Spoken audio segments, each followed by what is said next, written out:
Hi guys, welcome back to another video. Welcome back to Abraham's Garage. Hope you're got, because I'm got, and hope you're got, and we can all be got together. Welcome back to another video. In today's video I have the Audi e-tron, and I'm going to be going through and reviewing it. I'm going to be talking about what it has to offer, so stick with me and let's go through it. If you enjoyed the video, give me that thumbs up, and also if you're new to the channel, don't forget to subscribe. Let's go and check it out. Alright guys, so starting with the front of the car, we can see that it is a very familiar looking type of car. We're looking at it, we definitely can tell it's an Audi product, but I would say something, it's a little bit hard for someone who's not really into cars to be able to differentiate this car from a different type of Audi product. So just looking at it, we can see there is the grille that's different from the different type of Audis like the Q3, Q5, and obviously the headlights. Moving on to the side, we have e-tron badges all throughout the car on the side and in the front, making sure you know that this is the Audi electric model e-tron. Little signals on your mirror. This is the side profile of the car. So what I meant to say is, if you're not really into Audis or into cars in general, you might look at this from a distance and think that this is a Q5 from far, or a Q3, but once you get closer to the car, you can definitely tell the difference. This being the electric model, it does show many different features and different looks throughout the car that differentiates it, besides obviously the e-tron badges. Move to the back of the car. Now I would say that mostly the difference is from the back, so if you're not able to tell what kind of car this is, looking at it from the back, you will, because of how the taillights is all throughout the car. Something you don't see in different Audi products, just the e-tron and the e-tron GT. And let's get the 3/4 view from this side.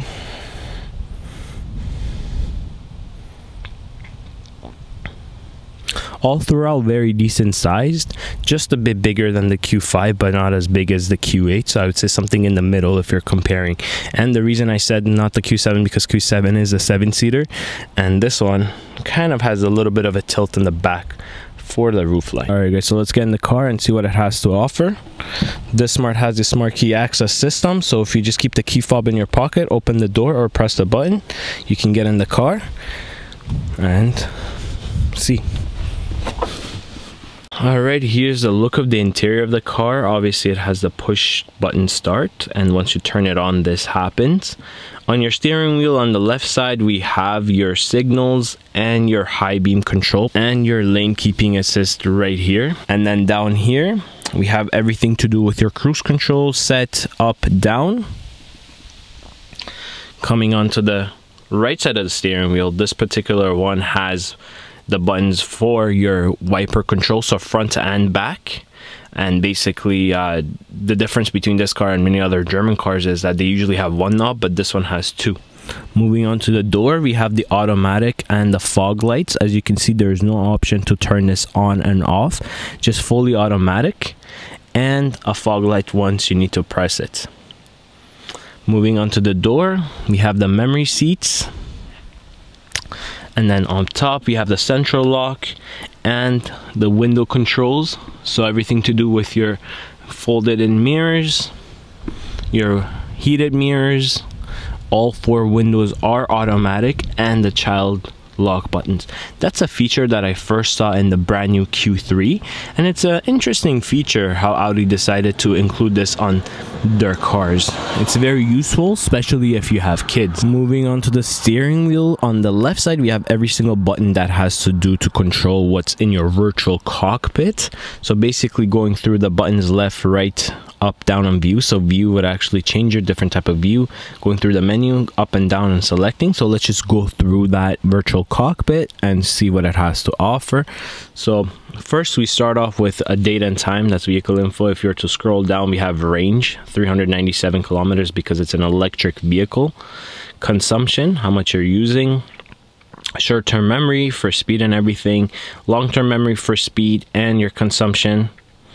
And driver assistance system, the speed that's posted in your neighborhood on the street that you're going, so it also shows up there if you want.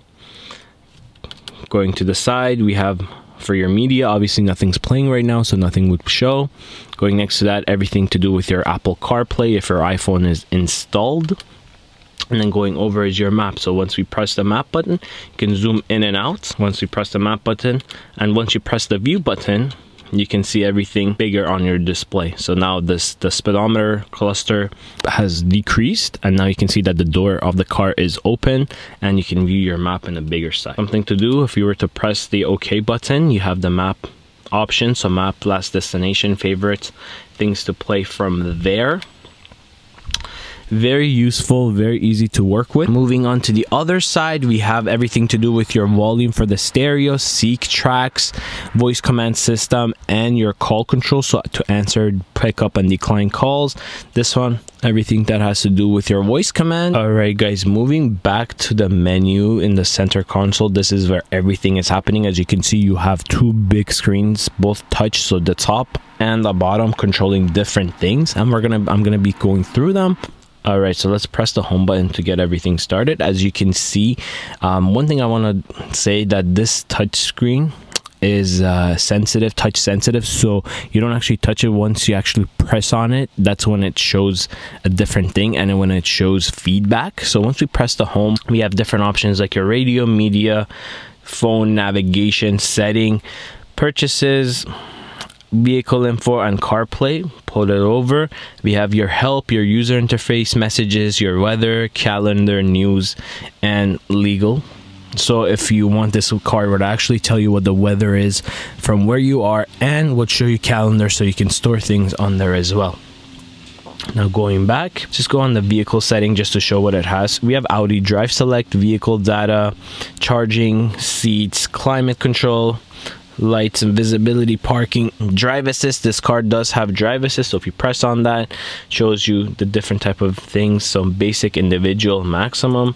Going back now, if you want to go with different menus on the side, we can see that on the side we do have some presets. So we have your radio. Once you press it, radio comes on. We have media, we have phone, and then going back, this is a navigation. So this particular car has navigation, as you can see, comes standard on the car. You don't have to actually connect your Apple CarPlay or Android Auto, and it interestingly zooms out all the way out to the space. So good feature to have, just because let's say you're just driving some streets and you want to know which road to take, you can just use that to take a road and don't have to actually connect your phone every single time. Just a little look of how the weather app looks like. So once you press on the weather app, this pulls up.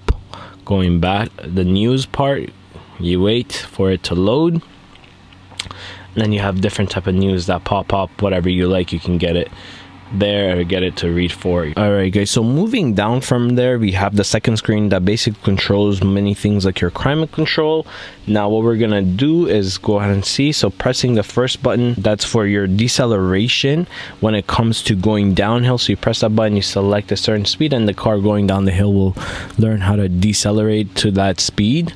We have this button, click right there. For your climate control, you can actually click on the seat and everything pops up. So you have your dual zone climate control.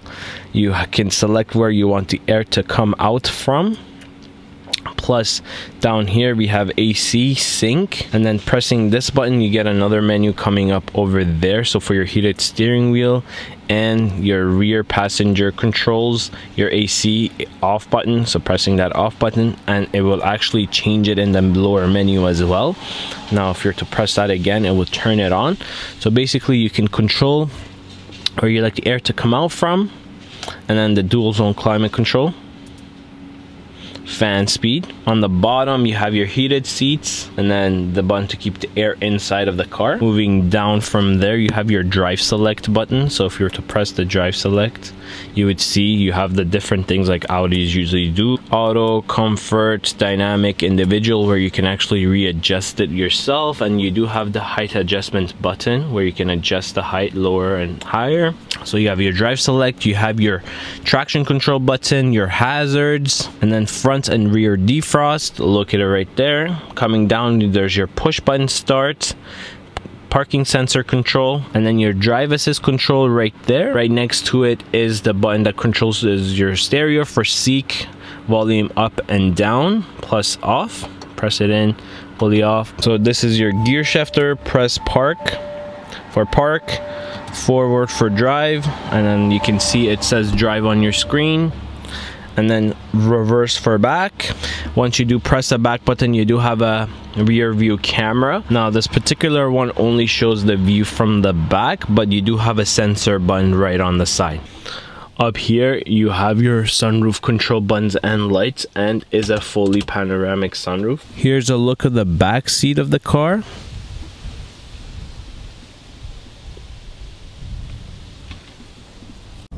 Alright guys, so we're just gonna go for a little drive with the e-tron. Now, as you would expect, the electric car is quiet, but you do get electric noises coming out of the vehicle. And something you do notice is that once you're accelerating with the car accelerates very aggressively.